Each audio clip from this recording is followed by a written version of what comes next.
الذكر فهل من مدكر بسم اللہ الرحمن الرحیم وَإِذْ أَخَذْنَا مِنَ النَّبِيِّينَ مِيثَاقَهُمْ، اور جب ہم نے لیا انبیاء سے ان کا پختہ عہد، وَمِنْكَ اور آپ سے بھی، وَمِن نوح اور نوح علیہ السلام سے بھی، وَإِبْرَاهِيمَ وَمُوسَى جناب ابراہیم علیہ السلام سے اور موسیٰ علیہ السلام سے، وعیسیٰ ابن مریم اور عیسیٰ ابن مریم علیہ السلام سے، وَأَخَذْنَا مِنْهُمْ اور ہم نے لیا ان سے میثاقاً غلیظا پختہ عہد سے، لِيَسْأَلَ الصَّادِقِينَ تاکہ وہ سوال کرے سچوں سے، عن صدقہم ان کی سچائی کے متعلق، وَأَعَدَّ اور اس نے تیار کر رکھا ہے للکافرین کافروں کے لیے عذابًا علیما دردناک عذاب۔ سابقہ آیات میں جو معاشرے کی رسوم تھیں ان کو توڑنا جو ایک چیلنج تھا، اس کی طرف اشارہ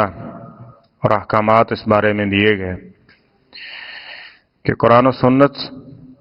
یہ معاشرتی دین بھی ہے۔ یہ نہیں ہے کہ معاشرے کے اعتبار سے ہم معاشرے کو بطور دین لیں اور چند ایک جو اسلامی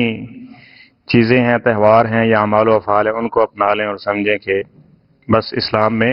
ہم پورے کے پورے داخل ہو چکے ہیں، جبکہ یہ نہیں ہے، بلکہ جو اسلام ہے وہ معاشرتی دین بھی ہے، معاشرے کے اوپر لاگو ہونے والا دین بھی ہے۔ اور جب معاشرے کے اوپر لاگو ہوتا ہے نا تو پھر اتنے واعظ اور نصیحت کی ضرورت پیش نہیں آتی، اور معاشرہ ایک دوسرے کو خود ہی نصیحت کر رہا ہوتا ہے۔ اور جب اس کو معاشرے سے نکال کے بند کر دیں گے مسجد کے اندر، ٹھیک ہے، یا چند لوگوں کے ساتھ مخصوص کر دیں گے، اسی طرح داڑھی یا پگڑی کے ساتھ اس کو خاص کر دیں گے کہ یہ صرف ان لوگوں کا دین ہے، تو پھر معاملہ کیا ہو جائے گا؟ ختم ہو جائے گا۔ اب وہ اتنے لوگ جو مائنر میں ہیں، چند ایک لوگ ہیں، وہ کیا کریں گے معاشرے کے اندر، ٹھیک ہے، اور ان کا بھی ایک امیج آج کل کے دور کے اندر کس طرح سے خراب کیا جاتا ہے اور کس طرح ان کے اوپر سب و شتم کیا جاتا ہے۔ اس لیے آپ دیکھیں گے کہ معاشرے کے اوپر خاص طور پہ زور دیا گیا ہے، اور یہاں ان آیات سے مزید یہ بات پختہ ہو رہی ہے کہ اللہ تعالیٰ فرماتے ہیں ہم نے تمام انبیاء سے یہ عہد لیا ہے، تمام انبیاء سے، اور حتیٰ کہ یہاں اللہ نے کچھ خاص نام بھی لیے، فرمایا وہ من کا، ہم نے آپ سے بھی یہ عہد لیا ہے، یعنی عالم ارواح کے اندر جب انسانیت کی تخلیق نہیں ہوئی تھی اس سے پہلے یہ عہد لیا گیا تھا کہ آپ کو نبوت ملے گی، اور نبوت کے بڑے چیلنجوں میں سے یہ ہوگا کہ تم نے معاشرے میں کھڑے ہونا ہے، یہ نہیں ہے کہ معاشرے کی بات کے نیچے دب جانا ہے یا معاشرے کی بات کو دیکھتے ہوئے اللہ کی کسی وحی کو چھپا لینا ہے یا اس طرح کی چیزیں، یہ ممکن ہی نہیں ہے۔ انبیاء یہ وعدہ لیا اور اس کے بعد نبوت ملی نا، اس لیے نبی کریم صلی اللہ علیہ وسلم نے، حضرت عائشہ رضی اللہ عنہا فرماتی ہے نا، جو شخص تمہیں یہ کہتا ہے کہ محمد صلی اللہ علیہ وسلم نے دین کا کوئی مسئلہ چھپایا ہے تو فقط کذب، وہ بندہ جھوٹا ہے۔ محمد صلی اللہ علیہ وسلم نے دین کا ہر مسئلہ کھول کے واضح کر کے ذکر کر دیا ہے، اور نبی کریم صلی اللہ علیہ وسلم نے یہی کہا تھا نا حجۃ الوداع کے موقع پہ، الا هل بلغت، تو بتاؤ کیا میں نے دین پورے کا پورا پہنچا دیا ہے؟ تو صحابہ کرام نے یہی کہا، اللہ کے رسول صلی اللہ علیہ وسلم بلغت وادیت ونصحت، آپ نے پہنچایا بھی ہے اور پہنچانے کا حق بھی ادا کر دیا، خیر خواہی کی اور خیر خواہی کا حق ادا کر دیا، کسی کو اچھا لگا کسی کو برا لگا، کسی نے جناب اسی کے اوپر جانے نشاور کرنے کے لیے تیار ہے، اور کچھ لوگ ہیں جو انہی باتوں کے اوپر آپ کو تانے بھی دے رہے ہیں اور آپ کو پریشان بھی کر رہے ہیں، قسمت اور نصیب کی بات بھی ہے۔ تو فرمایا کہ ہم نے یہ وعدہ لیا سب سے، وَأَخَذْنَا مِنْهُمْ مِيثَاقًا غَلِيظًا، اور پختہ عہد لیا کہ اللہ کا حکم آ جائے گا پھر اسی کے اوپر ڈٹنا ہے اور اسی کو بیان کرنا، اور اس کے معاملے میں کسی قسم کی کوئی لچک یا یہ چیز نہیں ہونی چاہیے۔ تو یہاں سے آپ اندازہ لگا لیں کہ اللہ کے حکم کو ماننا کتنا ضروری ہے اور پیغمبروں کی باتوں کو ماننا کتنا ضروری ہے، کہ اللہ نے اپنے انبیاء سے بھی، جن سے کوئی ایسی غلطی کا امکان نہیں ہے کہ جس کی وجہ سے ان کی سرزنش ہو،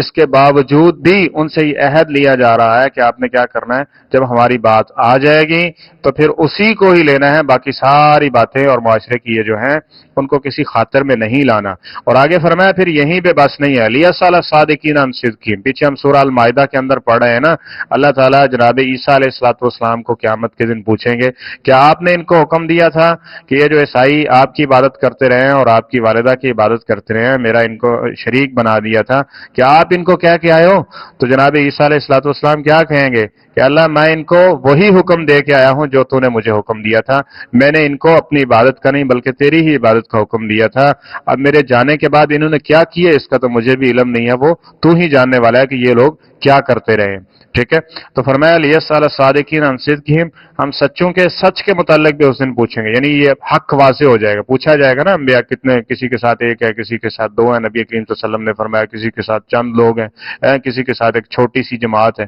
تو پوچھا جائے گا کیا پیغمبر آئے تھے، پیغمبروں نے دین پہنچایا تھا، انہوں نے یہ بات سمجھائی تھی تمہیں، پھر تم نے انکار کیا۔ ٹھیک ہے، جس طرح کہ ہم اس 21ویں پارے یعنی اس پیچھے سورہ الفرقان کے اندر بھی کچھ پڑھ رہے ہیں کہ قیامت کے دن یہ ساری چیزیں واضح کر دی جائیں گی۔ لیسأل الصادقین عن صدقہم وأعد للکافرین عذابا الیما، اور جنہوں نے کفر کر دیا، انکار کر دیا، کس کا؟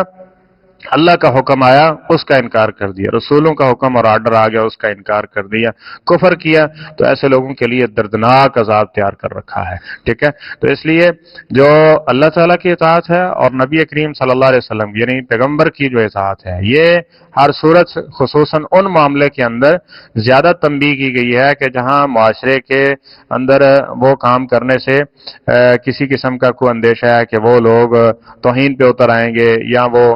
مذاق اڑائیں گے یا کسی قسم کا وہ نقصان پہنچائیں گے، تو اس معاملے میں یہ یاد رکھنا ہے کہ یہ ساری چیزیں عارضی ہیں، لیکن اگر اللہ کی مخالفت ہو گئی، اللہ ناراض ہو گیا، تو وہ چیز یعنی ہمیشہ کے لیے رسوائی والی ہے۔ تو دنیا میں یہ چیز رسوائی نہیں ہے، بلکہ اللہ تعالیٰ اس کو انسان کے لیے برکت کا سبب بنا دے گا، درجات کی بلندی کا سبب بنا دیتا ہے، گناہوں کے مٹنے کا اور اسی طرح نیکیوں میں اضافے کا سبب بنا لیتا ہے۔ یعنی اس کا یعنی خاص جو پیغام ہے وہ یہی ہے کہ اللہ اور اللہ کے رسول کی بات یہ سب سے اونچی ہے، باقی معاشرہ یہ ساری چیزیں یہ اس کے مطابق بنانے کی کوشش کرنی ہے، اور اگر کوئی مطابق نہیں ہے تو معاشرہ دلیل نہیں ہے معاشرے میں ایسے ہو رہا ہے یہ ہو رہا ہے، بلکہ دلیل وہی ہے جو پیغمبروں کے ذریعے ہم تک قرآن و سنت کی صورت میں پہنچ چکی ہے۔ اللہ میں اس پر عمل پیرا ہونے کی توفیق عطا فرمائے۔ صدق اللہ